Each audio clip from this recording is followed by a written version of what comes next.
Привет всем! Добро пожаловать на мой канал!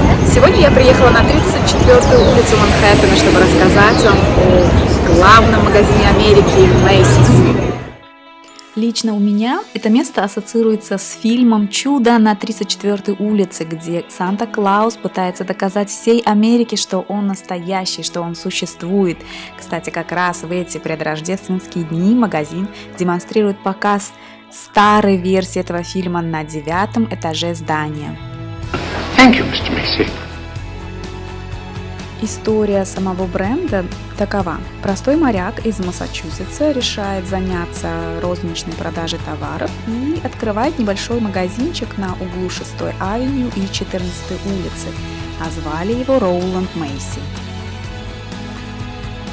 А фирменный знак этой крупнейшей торговой сети является красная звезда, которая была вытатуирована у него на руке. В дальнейшем, после его смерти, владельцы Macy's один за другим менялись. Но тут я бы хотела упомянуть о супругах Штраус. В какой-то момент они были совладельцами магазина до крушения печально известного «Титаника», на борту которого они находились. Как всем известно, в первые часы до катастрофы «Титаник» предоставил детям и женщинам спасательные шлюпки. Но Ида Штраус отказалась покидать своего мужа, и тем самым они погибли вместе. Вот такая вот романтическая, в то же время очень печальная история. В дань памяти супругов на 7-м этаже этого здания была установлена мемориальная доска под названием «My Heart Will Go On».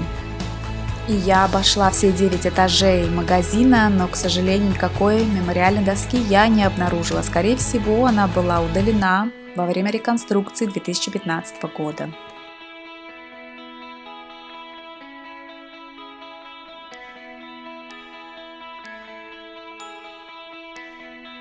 В праздничный сезон в Нью-Йорке открываются витрины магазинов Saks, Bloomingdale's, Macy's, а это значит, что нью-йоркским дизайнерам есть что нам показать и чем удивить.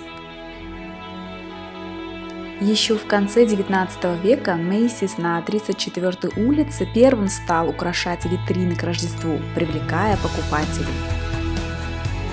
В этом году Macy's представил вымышленный персонаж Тип-Топ для их праздничной кампании.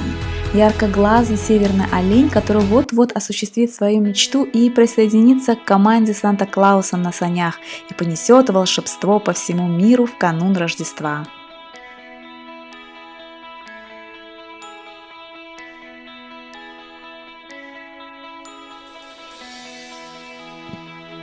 Самая хорошо сохранившаяся часть истории Macy's лежит прямо под ногами у покупателей.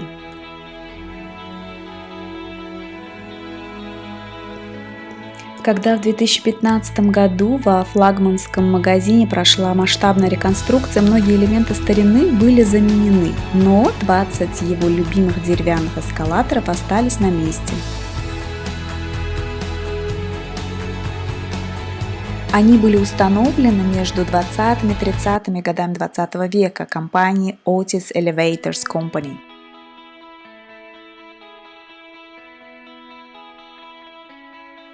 Кстати говоря, об Элише Отис я упоминала в своих предыдущих видео про Брайан Парк. Эскалаторы в Macy's сделаны из прочного дуба, древесины, которая обычно используется для изготовления паркетных полов.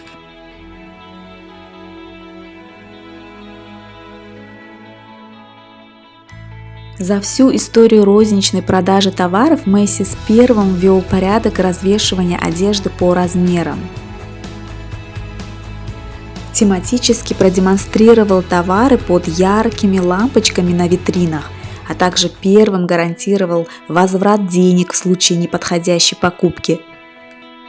Такого рода смелость на рынке продажи естественным образом выделила Macy's из ряда других магазинчиков.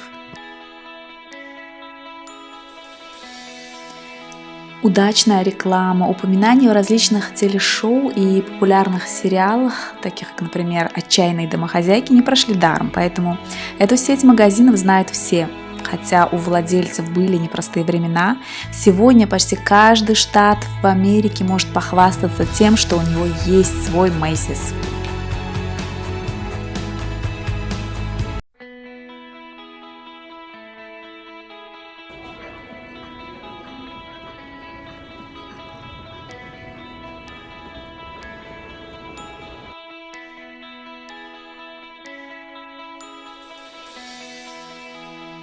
Мог ли бывший китобой представить себе в том далеком XIX веке, что когда-нибудь семьи американцев будут ходить за покупками в универмаг, носящий его имя?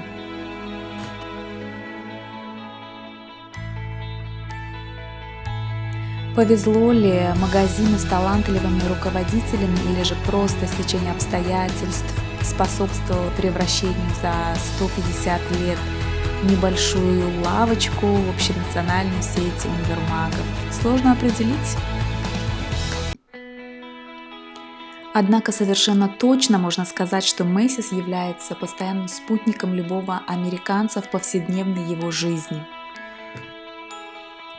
Если вы думаете, что не все дизайнеры работают с Мэйсис, то вы ошибаетесь. Это Мэйсис выбирает дизайнеров, потому что работать с ним большая честь.